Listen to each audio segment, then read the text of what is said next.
U.S. Senator Tom Cotton. Good morning to you, sir. Good morning, Kevin. It's great to be on with you. I didn't hear the first part of that, but usually if you're asking the government to do something about it, you may be asking for trouble. It's rained here for 2 weeks. Rained here for 2 weeks. Fix the problem. Make it happen. Maybe we could just shift it to drought season, and the government will make everything right. You know, a lot of the Democrats in Washington think that we have the ability to control the rain and the snow and the heat in their crusade on climate change. Well, the new president-elect coming in, maybe some change there. The president-elect has presented his cabinet picks here. Confirmation hearings underway. How have you been involved in this process? Well, it's been a busy couple of weeks in Washington, Kevin. Last week, we had confirmation hearings on my committees for Jim Mattis to be Secretary of Defense, right. Mike Pompeo to be Director of the CIA, and Ben Carson to be Secretary of Housing and Urban Development. So it's a very busy week of meetings for me, and then in those hearings, I think all three of those men are going to be excellent choices. Mike Pompeo, in particular, is one of my closest friends in the Congress. We've traveled around the world together doing oversight since we both sit on the Intelligence Committee, and I'm very happy and proud for him, and I'm looking forward this week to seeing the very outstanding picks that President-elect Trump has made for other agencies, like Scott Pruitt at the EPA, to try to get that agencies off the backs of Arkansas's farmers and ranchers and small businesses, or Betsy DeVos to help give more Arkansans choice for their kids to make the right decisions about their education. Ryan Zinke at Interior, who I met with last week and have known because we're both veterans in Congress, who's going to, I hope, bring a new perspective on the use of our federal public lands, whether it's our forests or the Buffalo National River or what have you, to make sure we can serve them, but also they're being used productively for local communities.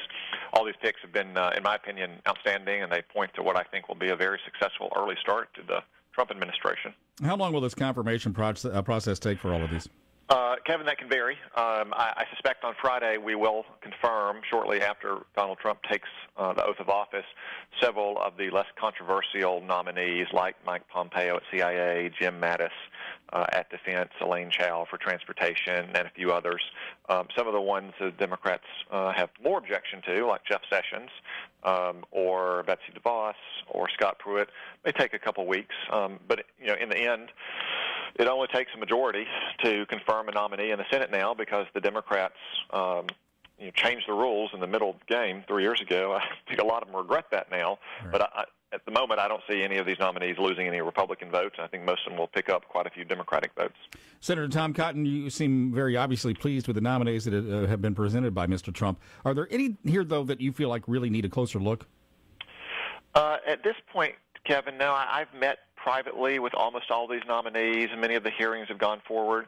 I think President-elect Trump has done a good job bringing a diverse set of viewpoints into his cabinet.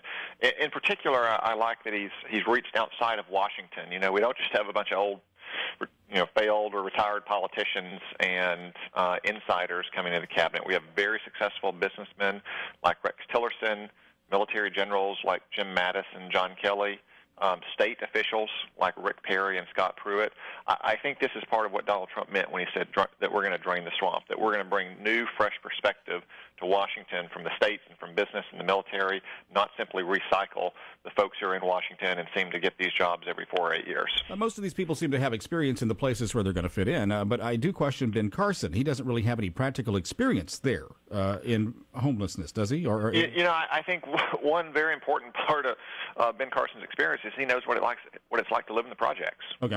He grew up in that, and too often the Department of Housing and Urban Development measures their success based on inputs, how much money they're spending or how many new projects they're starting. I think the basic measure of success for public housing, just like any public assistance program, should be how many people we get off of it, how many people we get out of the projects. We should be looking to create more Ben Carsons, young men and women who grow up in adverse circumstances in public housing, who go on to be great successes in their lives.